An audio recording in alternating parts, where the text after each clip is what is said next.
Hey guys, subscribe for daily content. And if you're shopping for gear, make sure you check out the description for the newest items at some of the very best online retailers.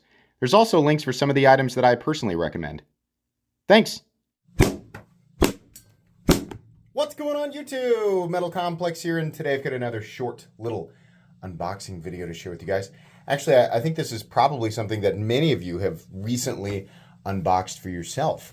This is a model that is very important to me. This is something that I was originally excited about the first time that I became aware of it. And this will be the second one now in my collection. I'm really excited to share this with you guys. Thanks so much to my patrons for supporting me. And please make sure to follow me on Instagram at metal_complex. There's a tiny chance that by the time you're watching this, there will still be a few available. So I will link it down in the description so you guys can check it out. It does help my channel when you use those links, but that's entirely up to you. Let's go ahead and get in here. So I've had one of these for a while, and the one that I picked up was kind of a special variant. I knew, a long time ago when I picked it up that I wasn't going to use the one that I currently own. But I thought, well, the next time that they become available, I'll buy one as a user, right? Well, it took 2.5 years. And that's why if you've ever been on the fence about this model, right, thinking maybe I'll buy one, I don't know. The rumor is that these are never going to be available again. I'm always hesitant to believe that. What I can say is that these have the trend is that after they're released, you definitely don't see them again for at least a couple of years, right? The other thing that I've heard is that the only place that received these this time was DLT Trading. So I picked one up immediately. And then I made the post and said, hey, if you've ever thought about this model, you should pick it up because I think it's one of the best that there's ever been. You can see here we have a Sharp by Design. This is a production Sharp by Design, so made by Riot. The custom Sharp by Designs, like my Arch Nemesis, those are made in the United States by Brian & Doe, but oh boy. Yeah, so I had to pick this guy up as a user. The consistency of these things is just insane. This is the Evo Typhoon, the newest variation. You guys, many of you have seen my original, which was actually of the second batch, not the original batch, right? The first batch was 2017, maybe? I can't remember when the original Evo Typhoon came out. And it was based on a custom from even further back, right? So I have the Damascus Steel Harpoon version with the carbon fiber inlay. I kind of want to just go over this thing and see what the differences are. So this one is absolutely intended as a user, but it's amazing to me. Absolutely amazing. And, this is typical Riot. And also it's, you got to give credit to Brian & Doe for just being an incredible knife designer. But this feels exactly the same as this guy. And I've had this guy for a long time. That lipped detent system is just incredible. And if you don't know what I'm talking about, instead of a traditional detent ball, see if I can find my flashlight, which I'm sure because I need it right now, it's totally lost. I guess we'll use the Citadel. 2, 3, 4. Okay. Instead of a traditional detent ball, can we see that in there? It's actually a lip of steel. And this creates for a different feeling detent. In my opinion, and many others, much more crisp, much more distinct breakaway, which sounds like a silly thing to zero in on, but it really does make a difference when you're flipping it. The other thing, and some people don't like this flipper tab, but in my opinion, it's the perfect in-between of push button and light switch because there's really no other way to lay your finger. So the flipper tab is really, truly designed, obviously, to work perfectly or create that perfect sensation of breakaway as you apply pressure. And that flip has to be one of the most satisfying ever.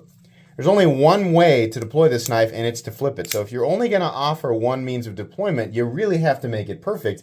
And this really is. On top of that, we have very classic ergonomic knife lines. It's certainly not the only knife in the world that has this handle shape, but it works. It's contoured and nearly radiused at the sides. Not just chamfered, but radius, creating for a very, very comfortable grip. We also have a pocket clip that, I had noticed, because, a lot of people said, I always talk about how much I love the pocket clip on the Evo Typhoon. And I do. A lot of people are like, it's so sharp at the end. And for a long time, I was like, what are you talking about? It's not sharp. Well, I realized it just sort of comes to an abrupt ledge. So there is like a little, right there at the edge where you can kind of feel it's a little bit snaggy, right? Now, over time, if you carry this, that little ledge is going to be running into stuff and you're going to be kind of grinding it down. In my experience, this little ledge does not create any type of hot spot whatsoever. I can't even feel it. I mean, if we're going to compare it to the Civivi clip, which is still an okay clip, I mean, that thing's way more of a hot spot. I like that it's milled and very low profile. There's a drop and a slight rise. This goes in and out of the pocket with extreme ease. One of the only downsides to this model is the fact that there's no spot for the clip to be mounted for left-handed people. If you're left-handed and you want this thing, you just have to carry it as a righty. Which, left-handed people, I had a guy point out to me the other day, he was like, I appreciate you fighting for us, but we just buy this stuff and put it on our right. Like, we just we'll deal with it.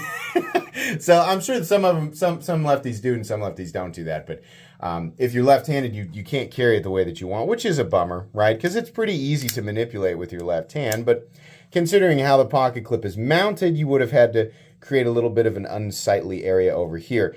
And, I'm going to eat my words on that because I always say, who cares if you have to look at something you don't like, right? If it means, like, whether or not you're leaving out a whole population of people, left-handed people, right? In this case, the design is one that has no exposed hardware except for on the pocket clip and on the lock bar, right? So the idea was to hide all that as much as possible. This seam construction creates that fortification that would otherwise require like a standoff and extra screws. And I really like that. There's still a lanyard bar there. The blade on this is M390. This is just the simple drop point version because I thought, over time, if I'm going to carry this guy, I'm going to end up using it and sharpening it. And if that's going to be the case, I really want continuous belly. I don't want, the Tanto. I wouldn't want to have to resharpen something like this, right? But it's up to the end user. And the clip point was nice, but I think that this just looks really good. Something else that's really nice about these designs, because I'm not going to review this. This is almost identical. In fact, I think it is identical to this. I don't think they've changed anything. What was I going to say? There was some other point that I really wanted to make here. Gosh darn it, I can't remember what the heck it was. I guess maybe one thing, this definitely wasn't what I was about to talk about, but something that should be pointed out are the amazing ratios of this knife. To a lot of people, this might look a little bit boring, a little bit plain, but there's going to be a wide population of people who are going to go, something about that just really looks good, right? And there's a lot of other knives that have the same profile, that have the same handle profile. What is it about the Evo Typhoon that is so aesthetically pleasing? This is the beauty of blade to handle ratio. When it's a near 1-to-1. It's the reason that Shirogorov knives are so attractive to some people. It's because the blade to handle ratio is just amazing. And I'm realizing now that my tape measure, you know what? I bet it's sitting in here. There we go. Flashlight and everything's in there too. The overall length of this knife is just over 8 1/4, 8.35, something like that. The blade length on this freaking thing is 3.75 inches, and you have 3.5 inches of cutting edge. That is amazing. It sounds like a silly thing to celebrate or to, get all riled up about, but we really don't see it that often.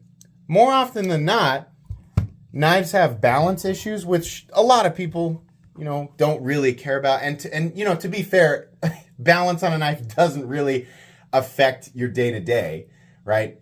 But there are balance issues, and blade to handle ratio issues, or issues where you have too much handle and not enough blade to equal it out visually, or you have an unnecessary waste of potential cutting edge to accommodate for some unnecessary feature on the knife, right? This is all really subjective. But anyways, we have a 3.95 ounce object, which is pretty good considering it is well within the full size knife range and has a huge blade, right? It's also a really compact knife. I mean, you're really not carrying very much. I have thoroughly missed out on the carry experience with this knife. And it is absolutely one of my favorite designs of all time, one of my favorite models. I consider it to be one of the best knife designs ever. It's in my top 50 greatest of all time video.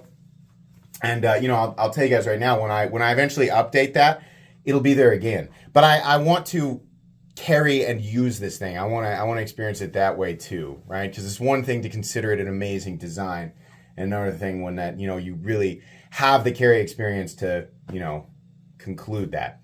The original review of this came from carrying one that was loaned to me, and I remember enjoying that, you know, for the week or two that I had it in the pocket. That's the one that fell down between the couch cushions. But that was such an awesome couple of weeks. I was like, man, that's so cool. That's what made me want to buy one. But then I bought one. I was like, I want to use this, right? So now I finally got one that I can carry. I wish that I could remember what it was that I wanted to touch on. I wish that they had offered something other than a satin finish. I mean, this is fine. It's okay. I just, I wish that we had like a tumbled finish, right? This is absolutely perfect. I'm so happy with this. Let me know what version you guys picked up, because I know a bunch of you picked. I know that because I can see when people use my affiliate links, and oh man, you guys really use those. Holy moly, those things were very quickly snatched up. But let me know which configuration you guys got. I got probably the most boring configuration, but that's the way I wanted it. This is turning into like a full-on review. I'm just really excited. This is going in the pocket immediately. So anyways, thanks for sharing this with me. I think that's going to be pretty much it today. Like I said, I'll try and link it. You guys can see if they're still there. No guarantees. I have lost my cards, completely disorganized in this particular upload. I have no idea where that leather card went. It's totally gone. Well, follow me on Instagram at metal_complex. If you enjoyed this video, leave a like. If you'd like to check out my other content, I do, of course, have lots of videos of knives that are either expensive or inexpensive that I do or don't like, so check those out. And if you enjoy all my content, go ahead and click on that Metal Complex logo right there and subscribe, because there's definitely more coming. Thanks again for watching, everybody, and have a great day.